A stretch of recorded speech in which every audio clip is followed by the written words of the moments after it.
Oi, nativa. Eu cresci sem saber o que é pronunciar a palavra mãe. Os meus avós contavam que a filha deles engravidou de mim aos 17 anos e aquele que seria o meu pai batia muito nela.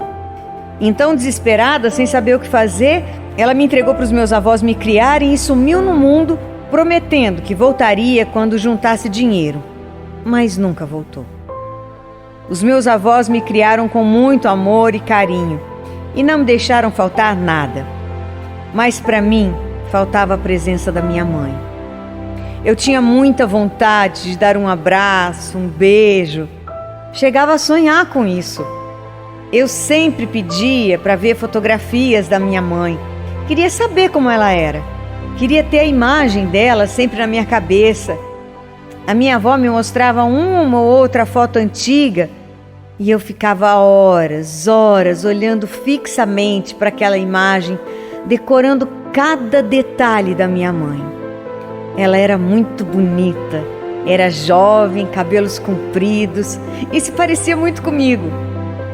O tempo passou e eu cresci vendo ela por todos os lugares.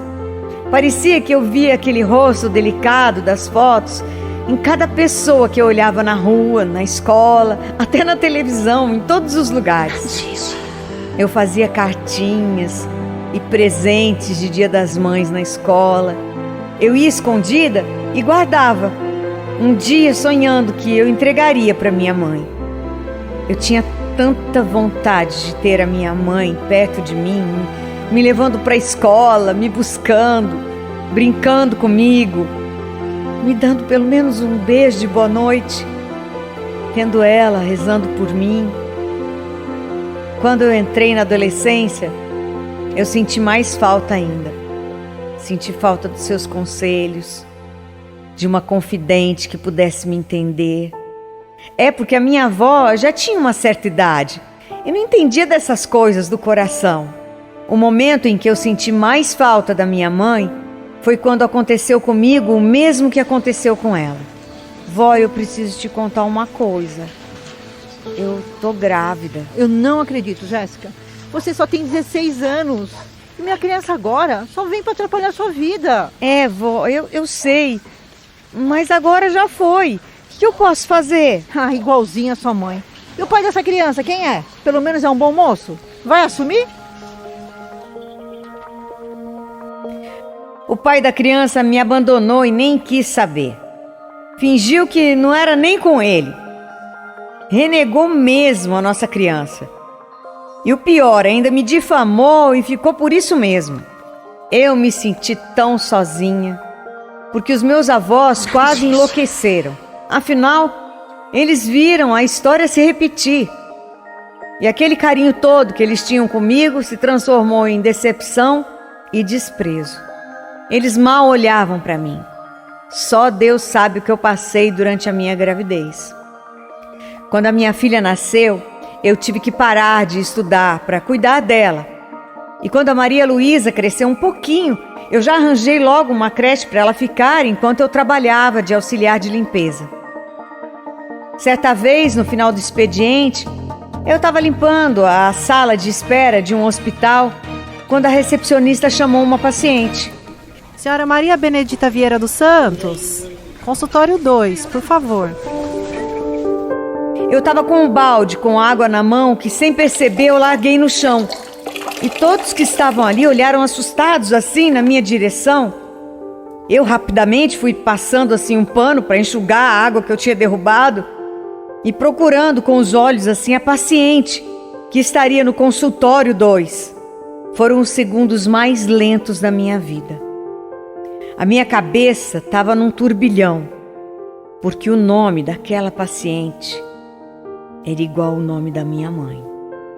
Podia ser coincidência, nomes iguais, isso acontece. Mas quando eu me virei de costas e dei de cara com aquele rosto que eu procurei a minha vida inteira, era ela. Com alguns sinais da idade, claro, alguns fios de cabelo branco, mas era ela. Eu fiquei sem reação, paralisada. Me faltou até o ar. Eu fiquei sem palavras, sem reação. Eu fixei o olho assim na minha mãe e vi ela passar por mim e entrar naquele consultório. Então eu fiquei ali, enrolando o serviço, passei pano 10 vezes no mesmo chão, até ela sair do médico. A minha cabeça não parava. Eu só pensava assim, não posso deixar ela sair daqui sem ter essa certeza, não posso perder minha mãe de novo. E depois de algum tempo, aquela mulher saiu do consultório segurando o resultado de um exame nas mãos e chorando muito. Ela estava sozinha, ninguém acompanhava. Estava tremendo muito e quase desmaiou no corredor. Eu então fui ampará-la. Segurei ela assim pelo braço. A senhora está bem? Precisa de ajuda? Espera aí, senta aqui. Eu vou pegar um copo d'água para a senhora. Fica calma, que eu já venho. Ai, muito obrigada. Você é muito gentil. Meu coração começou a acelerar e era uma emoção tão grande que tomou conta de mim e do meu corpo. Eu cheguei a suar frio. Eu sentia tudo formigando. Foi muito forte. Minha mão tremia tanto que eu falei, vou derrubar essa água todinha. Mas eu consegui entregar o copo para ela. Ela tomou a água e me disse que tinha acabado de saber que ela estava com um tumor na mama direita e não queria morrer. Naquele desespero, ela começou a contar a história da vida dela e disse que não queria morrer sem antes rever a filha dela, que tinha entregado aos pais quando era jovem, porque o homem que a engravidou ameaçava de morte ela, dia e noite, e ela foi obrigada a fugir e deixar a filha com os pais. Nessa hora, eu já estava com os olhos cheios de lágrimas e com o coração pequenininho. Mas eu respirei fundo, tomei coragem e perguntei: qual era o nome da sua filha? O nome dela é Jéssica Vieira dos Santos. Então eu olhei bem para ela, segurei as mãos dela, sequei as suas lágrimas e muito emocionada eu falei o que já estava quase transbordando dentro de mim. Eu me chamo Jéssica Vieira dos Santos e a minha mãe se chamava Benedita Vieira dos Santos. Eu sou a sua filha. Eu sou a sua filha. E eu te procurei a vida inteira, minha mãe. A vida inteira.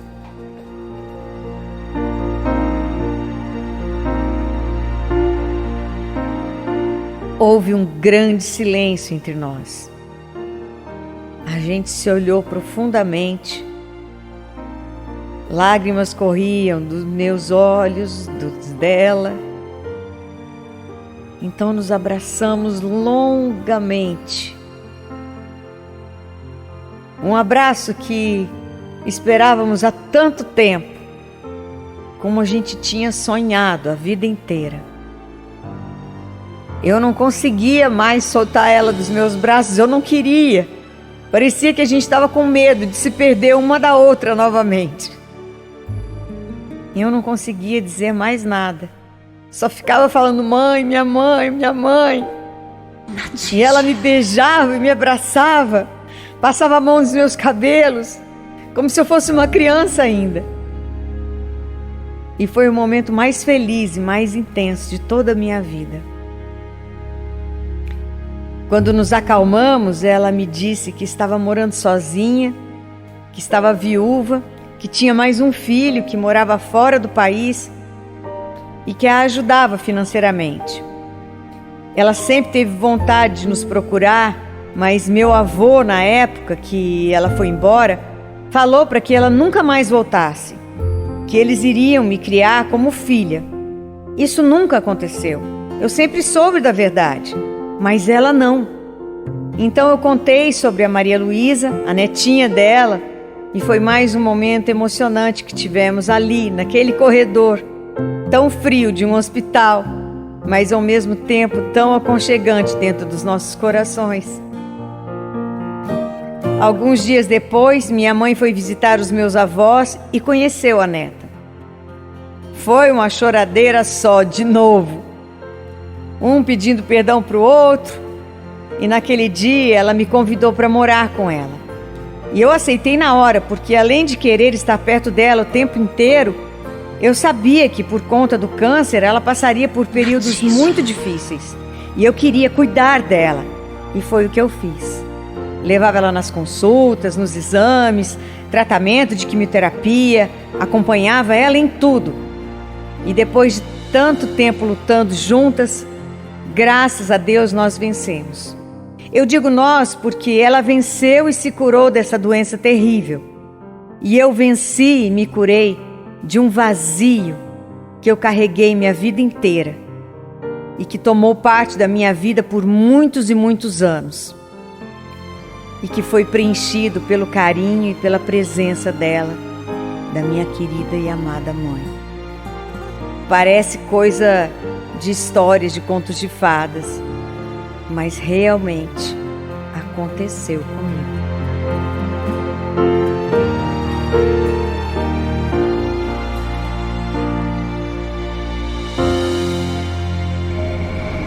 Aconteceu comigo.